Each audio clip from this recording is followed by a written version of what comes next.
Bilkis Bano case एक बार फिर चर्चा में है। आखिर बिल्किस बानो केस है क्या, जिसके बाद गुजरात में हुए भीषण अग्निकांड में मारे गए तीर्थयात्रियों और गोधरा कांड की यादें ताजा हो गई। 2002 की गुजरात दंगों के दौरान बिल्किस बानो के साथ गैंगरेप हुआ था, जिसके बाद वो गर्भवती हो गई थी। गुजरात दंगों के दौरान गर्भवती हुई बिल्किस बानो के 11 आरोपियों को लंबी कानूनी लड़ाई के बाद सजा हुई थी।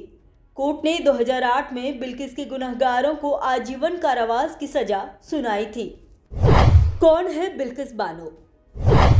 27 फरवरी 2002 को गुजरात के गोधरा स्टेशन से रवाना हुई साबरमती एक्सप्रेस ट्रेन में आग लगा दी गई थी। इस भीषण अग्निकांड में अयोध्या से लौट रहे तीर्थयात्रियों और कार सेवकों की मौत हो गई थी, जिसके बाद गुजरात में जगह जगह हिंसा भड़कने लगी।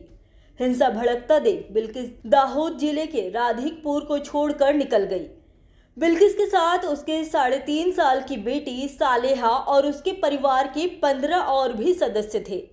दरअसल कुछ दिन पहले ही बकरीद के अवसर पर गांव में हुई आगजनी और लूटपाट के डर से वे भाग गए, जिसके बाद सभी परिजन छपरवाड़ गांव पहुंचे। इसी दौरान 20 से 30 लोगों ने बिल्किस के परिवार पर हमला कर पुलिस द्वारा सौंपे गए चार्जशीट के मुताबिक उन पर हंसिया, तलवार और लाठियों से लैस हमलावरों ने हमला किया।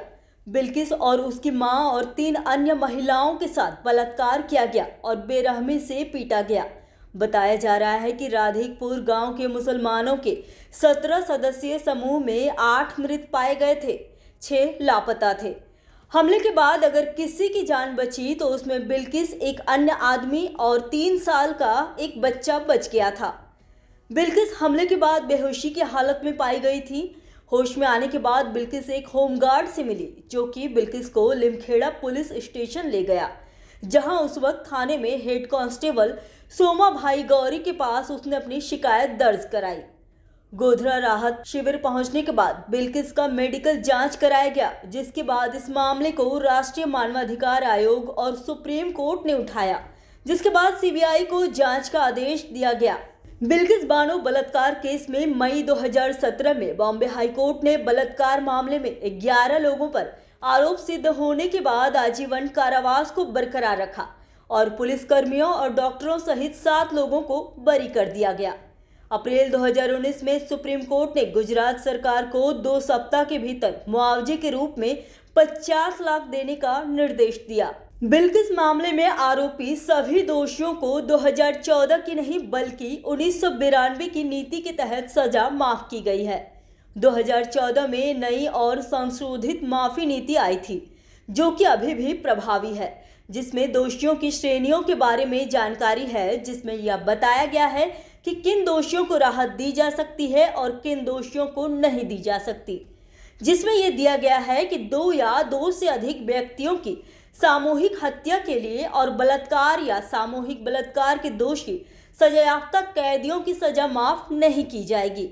1992 की माफी नीति के तहत 2008 में दोष सिद्ध हुए मामले पर विचार करने का निर्देश दिया गया, जो कि 2008 में प्रभाव में था।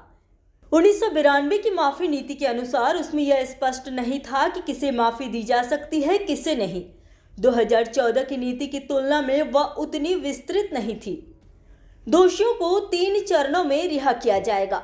केंद्रीय गृह मंत्रालय ने 10 जून को सभी राज्यों को पत्र लिखा था, जिसमें यह बताया गया कि भारत की आज़ादी की 76वीं सालगिरह पर मनाए जा रहे आज़ादी के अमृत महोत्सव के दौरान कुछ श्रेणियों के बंदियों को सजा माफ कर उन्हें 3 चरणों में रिहा करने का प्रस्ताव है। गृह मंत्रालय के अनुसार पात्रता मानदंडों को पूरा करने वाले कैदियों को 3 चरणों में रिहा किया जाएगा, जिसमें कि पहला चरण 15 अगस्त 2022, दूसरा 26 जनवरी 2023 और तीसरा चरण 15 अगस्त 2023 है।